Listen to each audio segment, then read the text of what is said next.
Hey everyone, welcome back. Thanks for joining us for the second part of our story. Let's jump right back in. Natalie's last name was now Hayes. Her estranged husband, Victor Hayes, no longer in the picture. She was the mother of 10-year-old twin girls, Samantha and Sophia, and held no resentment for what had happened between them in high school. As she put it, "We were 16 and 17, Lee. You say you made a mistake when you broke us up, but I made a few along the way too. It's all part of growing up." "Yeah, I know you're right," Liam admitted. "But the way I did it has always bothered me."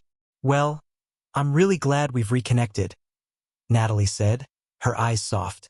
"I adore your girls, and they seem to like me too. How would you feel about seeing where this could go?" Liam added, "It doesn't have to be just about romance. We're both adults, but I'd like to not only have dates with you but also family outings with Samantha and Sophia. Do they like to swim and have barbecues?" "They both love to swim.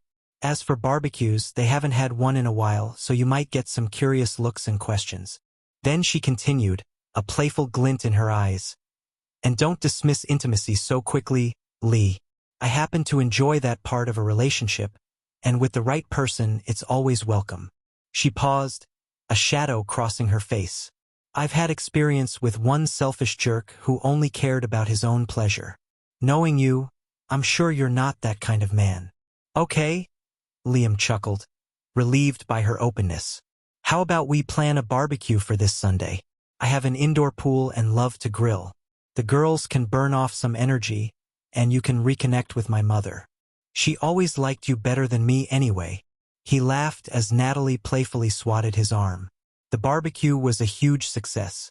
Natalie and her daughters had a blast, as did Sarah's girls. The 5 girls practically lived in the pool, emerging only when hunger pangs drove them out. After that Sunday, Natalie and her girls became regular weekend visitors.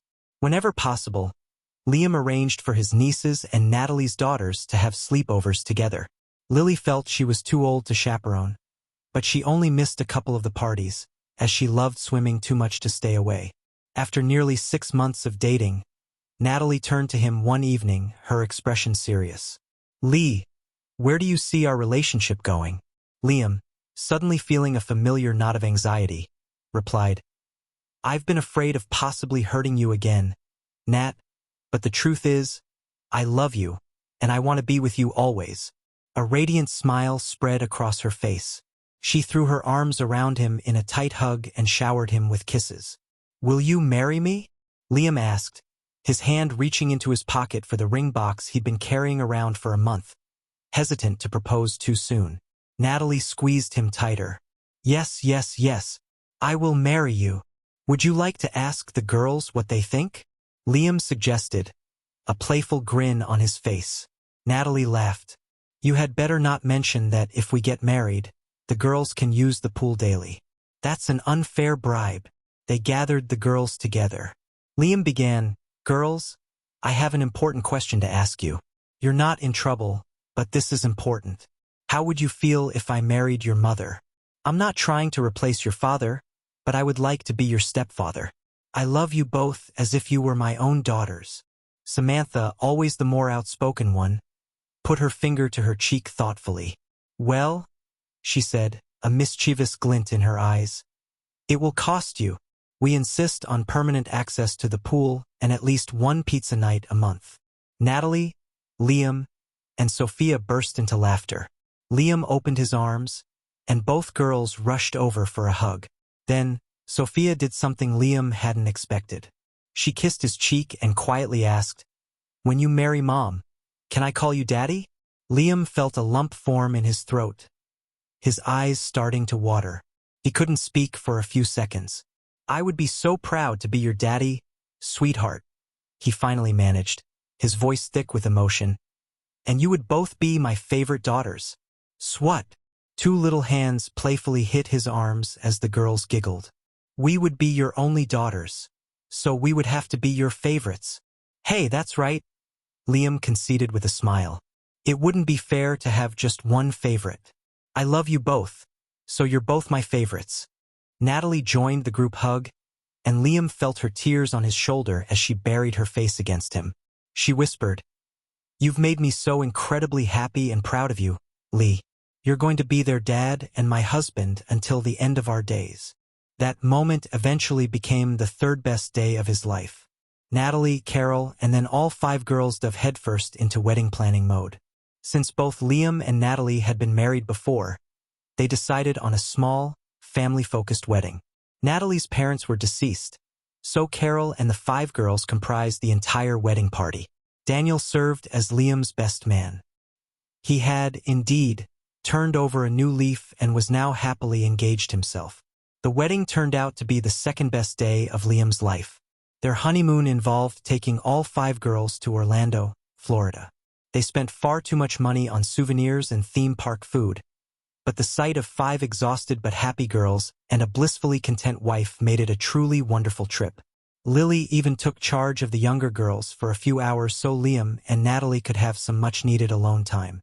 About 4 months after their wedding, a police detective showed up at their door. Liam answered and, after verifying the detective's ID, was asked, "I'm looking for a Natalie Hayes. Is she here?" "Yes, she is, but it's Mrs. Walker now.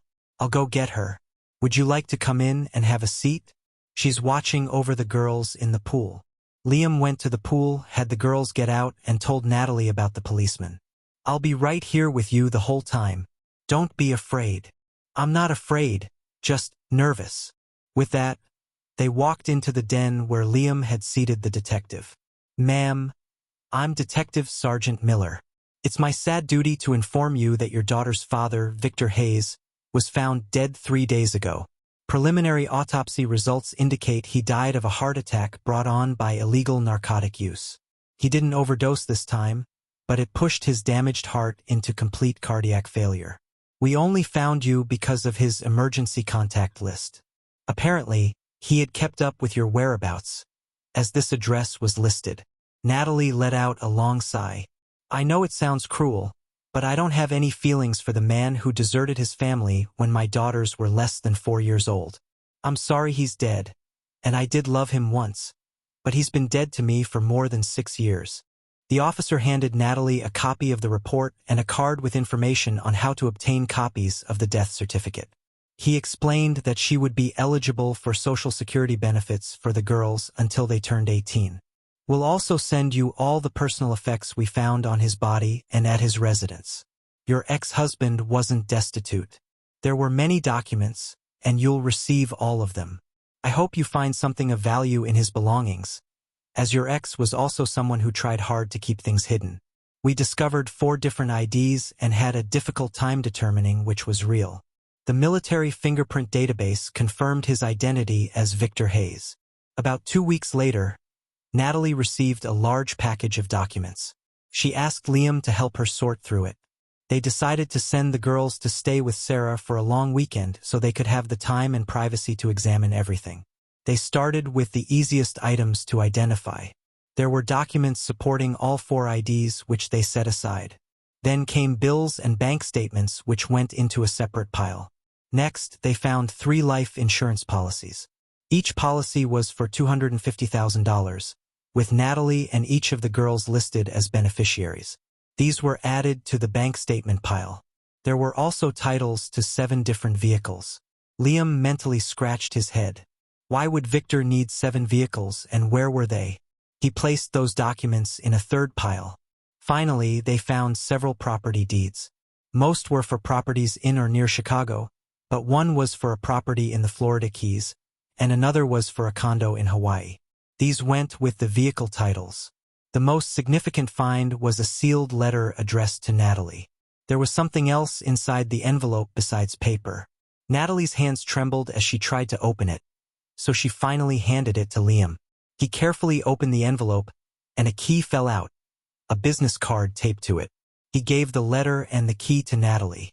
The letter read, "Natalie, if you are reading this, it means I have died. I have regretted every single day that I abandoned you and our daughters. When I left, I truly believed it was the safest thing I could do for the 3 of you. I was already too far gone with the drugs. I was weak, selfish, and consumed by my own demons. I managed to accumulate a lot of assets and money. I became a courier for some very dangerous people, and they paid me extremely well. This also allowed me to acquire other people's belongings. I know this will never ease the pain I caused you, but hopefully, what you find in the safe deposit box that this key opens will help you live more comfortably. The box is in a bank in Barbados. The business card taped to the key has an additional envelope waiting for you. All you need to do to retrieve it is present the card to the man whose name is on it. The card also has his phone number. If you call him and he asks how you got his name, the answer is Sumatra, 1972. He will understand and arrange a time for you to pick up the envelope. Inside, you'll find authorization to access the bank and the safe deposit box, as well as enough money for you and someone to protect you to travel there and back. Please kiss my daughters for me and find a good man to share your life with. You deserve happiness. Victor. They decided to handle the death certificates first. When they arrived, Liam encouraged Natalie to file the insurance claims. She contacted the local agent, who confirmed the policies were still valid and prepaid. He informed her that the checks would arrive in 2 to 3 weeks, as some verification was needed. Natalie provided their address and clarified that since the girls were only 11, the checks made out to them would need to indicate they were minors.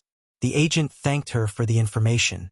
The next step was to apply for Social Security benefits for the girls.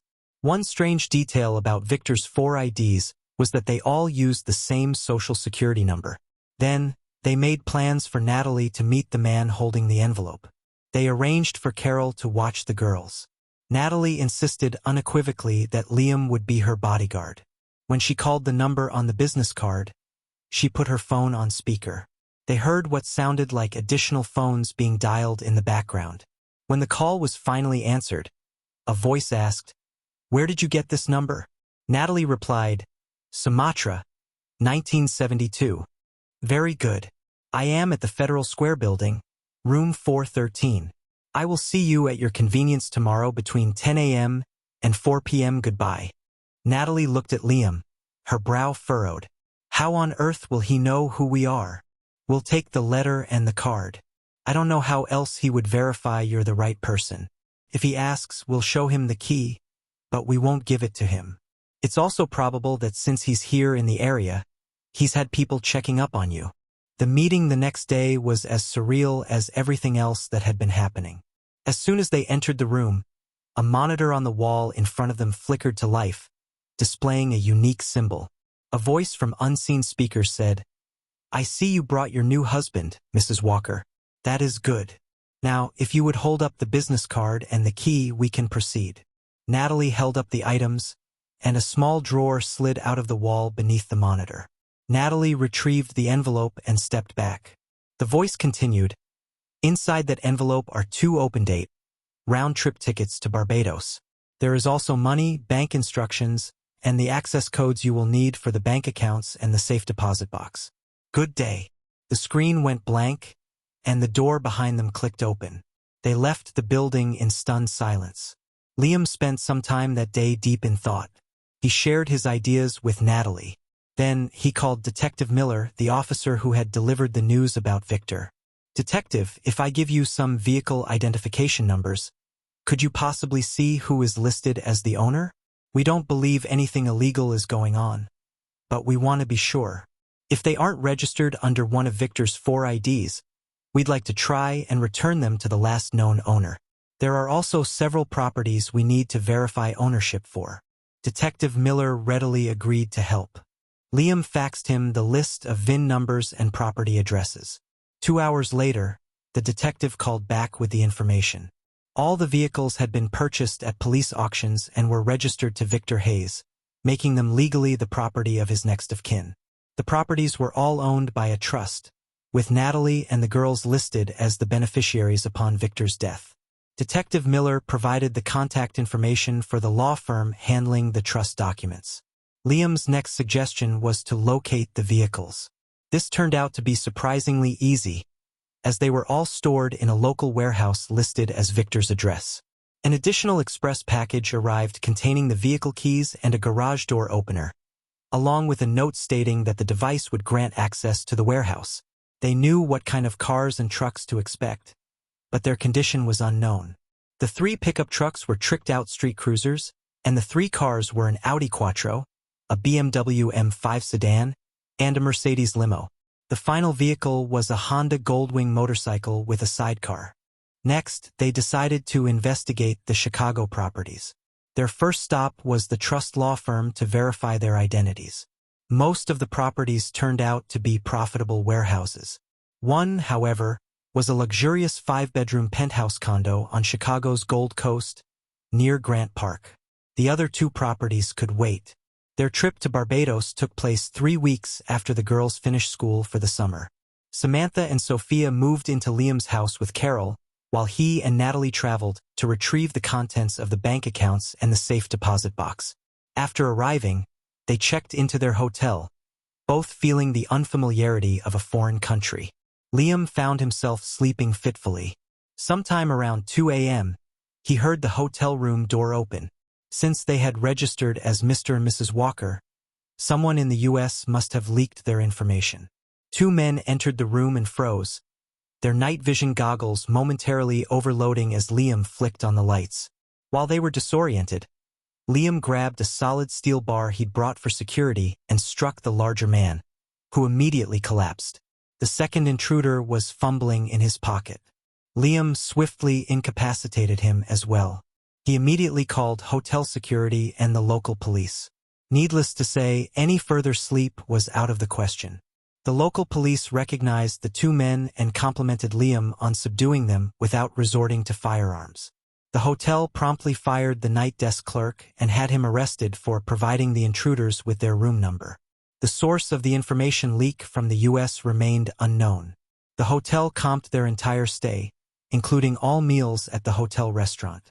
Natalie, surprisingly calm throughout the ordeal, rushed into Liam's arms the moment the police and security had left, her body shaking with sobs.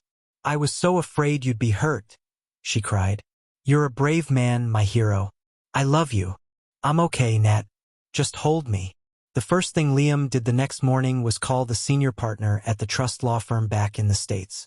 He gave the lawyer a stern reprimand, making it clear that if he discovered any of his employees were responsible for the information leak, he would pursue legal action against the firm. He also informed the lawyer that the 2 individuals who had broken into their hotel room were in police custody and would be thoroughly questioned. Liam also called Sarah back home, instructing her to contact a local security company and arrange for guards to patrol his house and grounds. He assured her that she and the girls would be well taken care of financially and that he would offer her a position in his new venture. Once the immediate crisis had passed and Natalie had calmed down, they went to the bank in Barbados and transferred all of Victor's accounts to their bank back home. They had brought a large suitcase in anticipation of needing it for the contents of the safe deposit box. However, they didn't need it. The box contained only a small stack of bearer bonds from various foreign countries. Thanks for watching. If you enjoyed this video, don't forget to like, comment, and subscribe for more stories like this. See you next time.